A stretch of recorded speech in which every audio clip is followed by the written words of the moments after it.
ଆରେ ନିଜକୁ ନିଜେ କହି ବୁଲଉଥିବା ବିଶ୍ୱଗୁରୁ, ସେ ବିଶ୍ୱଗୁରୁ ନୁହେଁ ତ ସେ ବିଶ୍ୱ ଟାଉଟର, ବିଶ୍ୱ ଦଲାଲ, ମାଇପ ଛଡା ଚା ବାଲା, ବିଶ୍ୱ ଡହରା।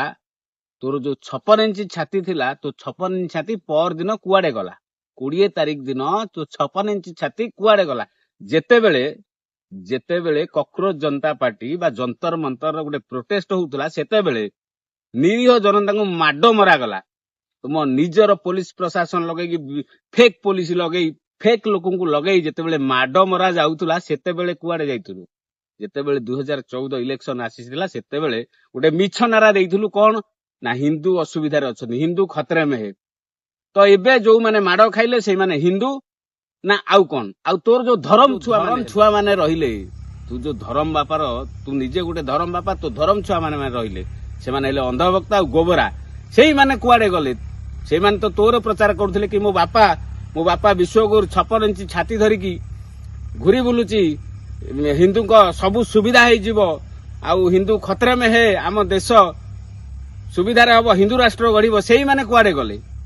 ଯେତେବେଳେ ଯନ୍ତର ମନ୍ତରରେ 20 ତାରିଖ ଦିନ ମାଡ ଖାଇଲେ, ନିରୀହ ଜୀବନ ଲହୁଲୁହାଣ ହେଇଗଲା, ସେତେବେଳେ ତୁ ବିଶ୍ୱଗୁରୁ କୁଆଡେ ଗଲୁ? ଆଉ ତୋ ଧରମ ଛୁଆ ମାନେ, ଅନ୍ଧଭକ୍ତ ଗୋବରା ମାନେ କୁଆଡେ ଯାଇଥିଲେ?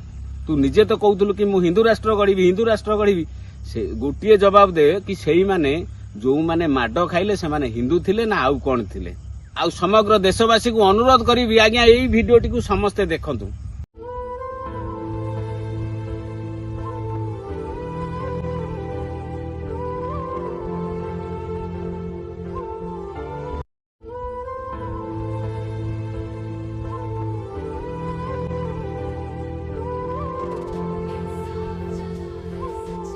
କୋଉ ଭଳି ଭାବେ ନିର୍ମମ ଭାବରେ ଏଇମାନଙ୍କୁ ମାଡ ମରା ଯାଉଛି, ଗୋଡେଇ ପୋଲିସ ପିଟୁଛି। ତ ଏମାନେ ହିନ୍ଦୁ ନୁହେଁ ତ ଆଉ କଣ?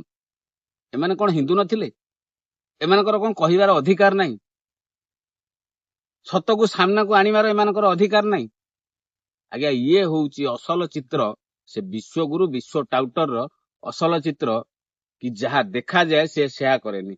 ଆଉ ବିଶ୍ୱଗୁରୁକୁ ଗୋଟିଏ ଜିନିଷ କହିବି, ଆଉ ସେ ବିଶ୍ୱ ଡହରାକୁ ଗୋଟିଏ ଜିନିଷ ଚେତେଇ ଦେବାକୁ ଆମେ ଚାହୁଁଛୁ, ସାରା ଭାରତବାସୀ, ସାରା ଯୁବ ସମାଜ, କି ମନେ ଅଛି ତ ସେ ଶେଖ ହସିନା କଥା? ଆଉ ଶେଖ ହସିନା କଥା ଯଦି ମନେ ଅଛି, ଆଉ ଟିକେ ମନେ ପକେଇ ଦିଅ, ସେ କାହିଁକି ନିଜ ଦେଶ ଛାଡି ଅନ୍ୟ ଦେଶରେ ଶରଣ ପଶିଥିଲେ, ଆଉ ତାଙ୍କ ସତ୍ତା କାହିଁକି ଗଲା? ଆଉ ଏଇଭଳି ଅମାନୁଷିକ କାଣ୍ଡ ଯଦି ପ୍ରତି ମୁହୂର୍ତ୍ତରେ, ପ୍ରତି ସମୟରେ ଆମ ଦେଶରେ କରିଚାଲିବେ, ସମୟ ଆସିବ ଶେଖ ହସିନାଠୁ ଆପଣଙ୍କର ଅବସ୍ଥା ଆହୁରି ଭୟାନକ ହବ। ତେଣୁକରି କାନ ଦିଅ, ଧ୍ୟାନ ଦିଅ, ମନ ଦିଅ। ସେ ବିଶ୍ୱଗୁରୁକୁ ଆଉ ସେ ତାଙ୍କର ଧରମ ଛୁଆ ଯୋଉ ଅନ୍ଧଭକ୍ତ ଆଉ ଗୋବରା ରହିଲେ, ସେଇମାନଙ୍କୁ ଉଚିତ ଜବାବ ଦିଅ।